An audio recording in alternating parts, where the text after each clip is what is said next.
A Deputación de Ourense vende adquirir 3 novos ecobarcos por un importe de 141.000 euros a través do Plan de Sustentabilidade Turística en Ourense Termal. Estos planes de sostenibilidade turística enmárcanse dentro da estrategia da Secretaría de Estado de Turismo do Goberno de España que se creou en toda España para desenvolver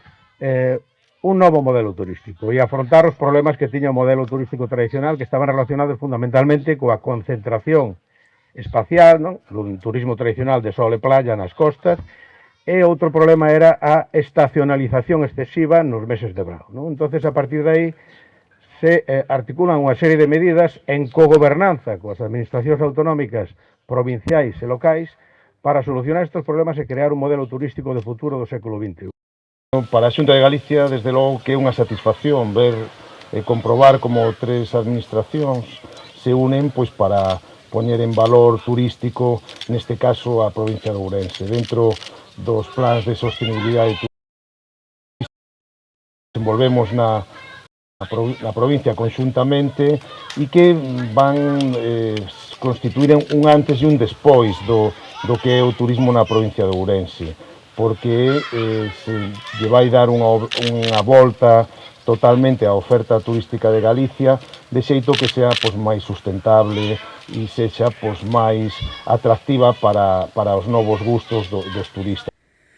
As 3 novas embarcacións ofrecerán un novo servizo turístico nos embalses de Castelo de Miño e Frieira e xunto ás 2 anteriores que xa están operando en Muíños e Arnoia completan este servicio que ven de diferenciar a oferta na provincia. As cousas non se fan de calquera maneira, non hai que invertir no primeiro que pensemos, hai que invertir naquilo que xere riqueza, que xere potencialidade e que sexa capaz de sumar, a palabra clave, sumar a todas as potencialidades efeitos. Que a incorporación, por tanto, destes novos ecobarcos, completamos este servicio, son moito diñeiro invertido gracias a este plan de sustentabilidade turística e a aportación das administracións son casi 250.000 euros nos barcos que se compraron, o cual magnifica ou o cual determina claramente cal é a aposta.